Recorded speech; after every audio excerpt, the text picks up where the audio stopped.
أما بعد فأعوذ بالله من الشيطان الرجيم. بسم الله الرحمن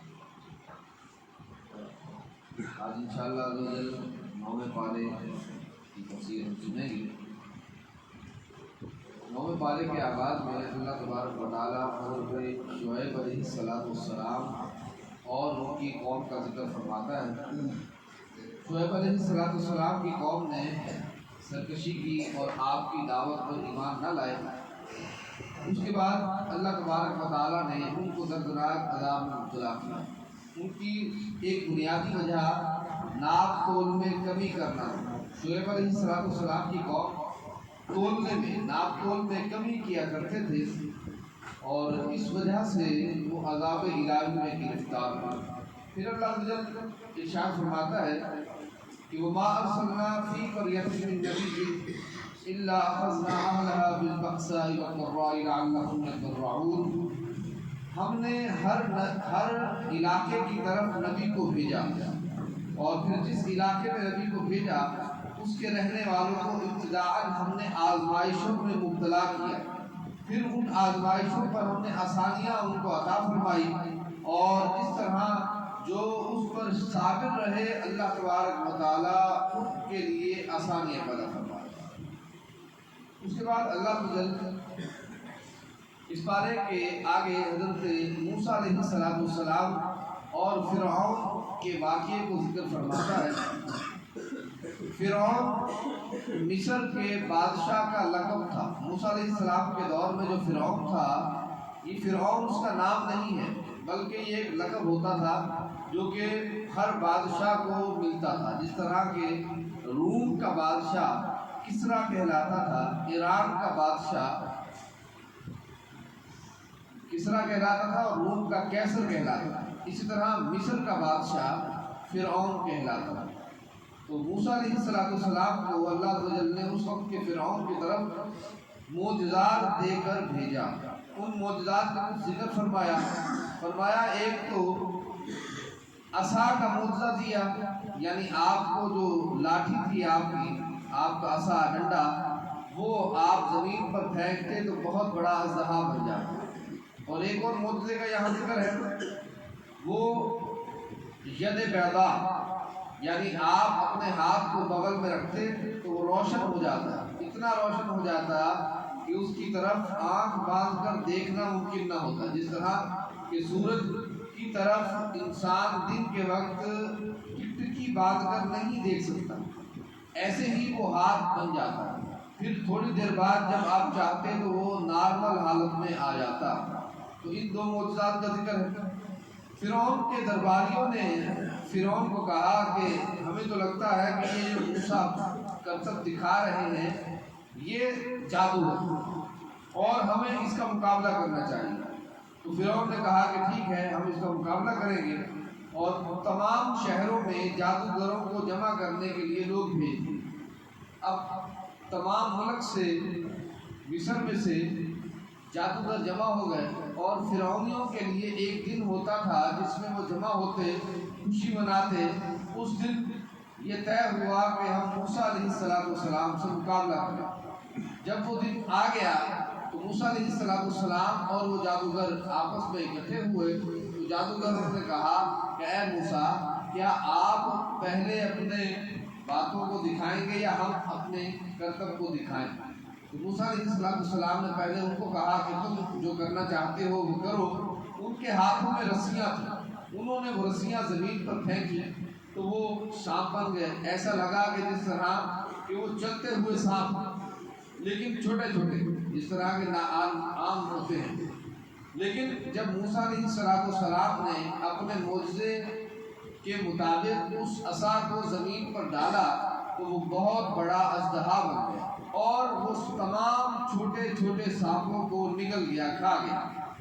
جب جادوگروں نے اس بات کو دیکھا تو ان کو یقین ہو گیا کہ یہ معاملہ جادو سے نہیں ہو سکتا اور موسیٰ علیہ السلام جادوگر نہیں ہے بلکہ یہ ایسی طاقت کے مالک ہیں جو انسان کے بس کی بات نہیں. تو وہ جادوگر ایمان لے آئے اور انہوں نے کہا قالوا آمنا برب العالمین, کہ ہم اللہ رب العالمین پر ایمان لائے۔ اب فرعون جو تھا وہ اپنے آپ کو رب العالمین کہا کرتا تھا، تو اس میں خدشہ تھا، اس قول کے اندر شبہ تھا کہ ہو سکتا ہے جادوگروں نے موسیٰ کی رب کی بجائے فرعون پر ایمان لانے کی بات کہی ہو۔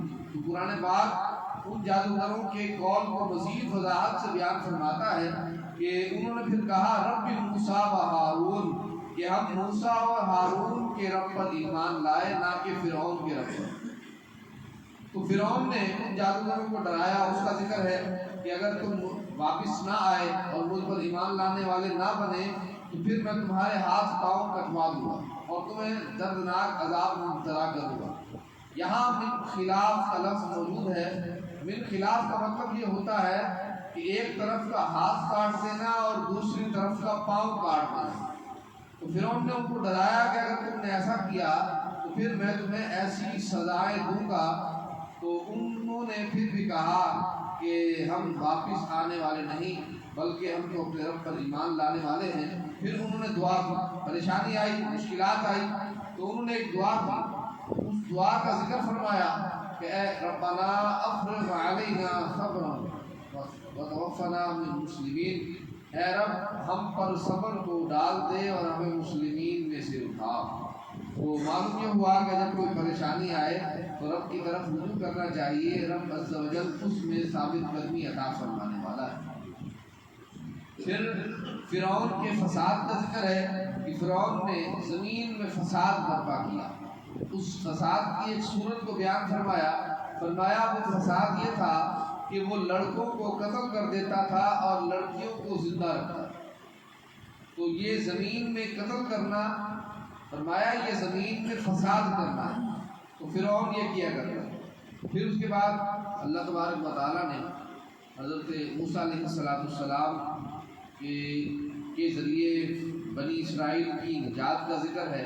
اس کے بعد پھر فرعونیوں پر دردناک عذابوں میں سے کچھ عذابوں کا ذکر ہے کہ ہم نے طوفان کو بھیجا، ٹڈیوں کے عذاب کو بھیجا، اور اسی طرح مچھلیوں کے عذاب کو بھیجا، خون کے عذاب کو بھیجا، جو کہ ہماری آیات مفصلات یعنی واضح نشانیاں تھیں۔ اس کے بارے میں آتا ہے کہ فرعونیوں پر 7 دن تک پینے کا جو پانی تھا، چاہے وہ برتن میں ہوتا یا دریائے نیل میں ہوتا یا نہروں میں ہوتا، وہ سارے کا سارا خون بن گیا اور ان کے لیے پینے کا پانی بھی میسر نہ آیا۔ جب انہوں نے یہ جان لیا کہ یہ تو موسیٰ علیہ السلام کے رب کی طرف سے ہے، تو انہوں نے موسیٰ علیہ السلام سے عرض کی اے موسیٰ اپنے رب سے دعا کیجیے کہ وہ ہم سے اس پریشانی کو دور فرمائے، ہم آپ پر ایمان لے آئیں۔ موسیٰ علیہ السلام نے کی دعا سے جب یہ عذابات ٹل گئے لیکن پھر بھی وہ لوگ ایمان نہ لائے، اس طرح ان کو اللہ تبارک و تعالیٰ نے عذاب میں مبتلا فرمایا۔ اس کے بعد موسیٰ علیہ السلام کا کوہ طور پر تشریف لے جانا، اس کا ذکر ہے۔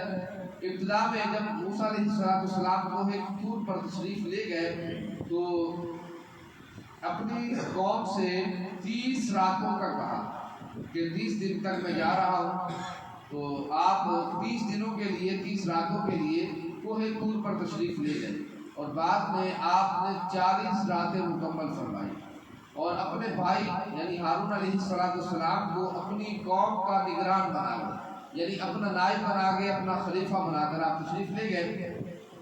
اب موسیٰ علیہ السلام کی قوم میں ایک شخص تھا سامری، اس نے کیا کیا، اس نے لوگوں کو بھڑکایا اور کہا اے لوگوں تم بغیر دیکھے خدا کی عبادت کرتے ہو، میں تمہارے لیے ایک ایسا خدا بناتا ہوں جس کو تم دیکھ بھی سکتے ہو اور تم اس کی عبادت کرو۔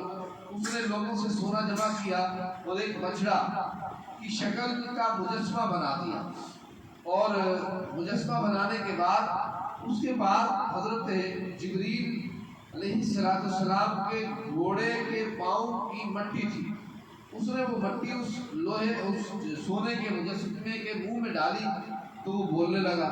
لوگوں کو کہا کہ یہی تمہارا خدا ہے، اس کی عبادت کرو۔ اب لوگ اس کی عبادت کرنے لگ گئے۔ جب موسیٰ علیہ السلام واپس تشریف لائے، یعنی اس کوہ طور کے 40 راتوں کے دوران اللہ تبارک و تعالیٰ نے آپ سے کلام فرمایا، آپ کو